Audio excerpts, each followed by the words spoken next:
A no-fly zone in Ukraine? Would a no-fly zone drag NATO in Ukraine conflict, just days after a likely Ukrainian attack on the Russian-built Kerch Strait bridge that links Russia with the occupied Crimean Peninsula? The Kremlin targeted multiple Ukrainian cities with cruise and ballistic missiles. In addition to strikes on energy infrastructure, Russia hit multiple civilian targets and even zeroed in on the 3-year-old pedestrian glass bridge in a Kiev park, perhaps to make a statement.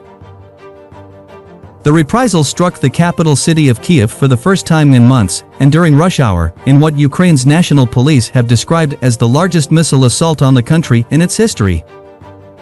The no-fly zone idea is back.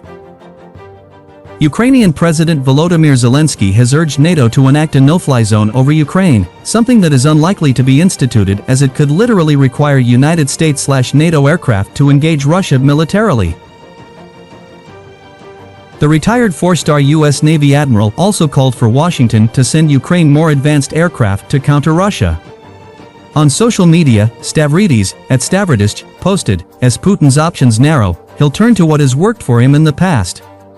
That includes simply destroying the country, as he did in Syria. Time to get high-performance jets in the hands of Ukrainians so they can close their skies." Stavridis added, "Putin will try to turn Ukrainian cities into destroyed wastelands. He will try to create Aleppo on the Dnieper River. Ukraine needs the best air defenses we can provide, including military aircraft," and the former NATO chief stated, "If Putin continues this terror campaign of strikes, NATO may have to consider a no-fly zone. That would be a significant and dangerous escalation. We should communicate that risk to Putin. No-fly zone a no-go."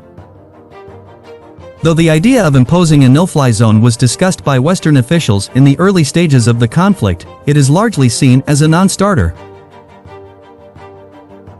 Though it would seem that such no-fly zones have been commonly used in the past, such isn't actually the case. In fact, no-fly zones have only been utilized 3 times in history, including in parts, but not all of Iraq following the 1991 Gulf War, in Bosnia in 1992, and in Libya in 2011. It is important to note that in all of those situations, the US and NATO used their superior air power to stymie authoritarian rulers of less powerful countries from brutally suppressing rebellions and terrorizing civilian populations. The first such instance was used to stop Iraq's Saddam Hussein from pursuing a well-developed campaign of murder and brutalization. Hussein had been utterly crushed in the Gulf War and was in no shape to contest the skies in the first place. Even while it was effective in Iraq, in 2015 the decision was made not to institute one in Syria. The rationale was that US warplanes could be targeted by Syrian air defenses and even be confronted by Russian aircraft. Successful or not? The effectiveness of no-fly zones is another issue. It did largely work against Iraq, and Operation Deny Flight over Bosnia, from April 12, 1993, to December 20, 1995, effectively prevented the warring parties from using Bosnian airspace and made a key contribution to the peace process. Yet, in 1995, U.S. Air Force Captain Scott O'Grady's F-16 was hit by a surface-to-air missile over Bosnia. Grady was forced to eject and parachute into Serbian-held territory.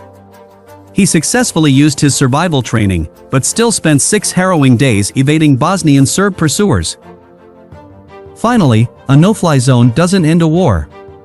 Saddam Hussein still carried out atrocities on the ground, and the fighting continued in Libya.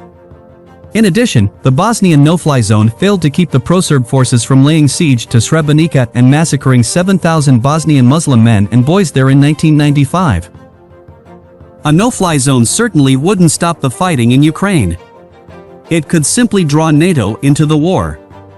A cynic would tell you that's perhaps what Ukraine's leaders actually want, to draw NATO into a conflict with Russia. And as President Joe Biden painfully explained last week, such an event would just move us deadly close to nuclear Armageddon.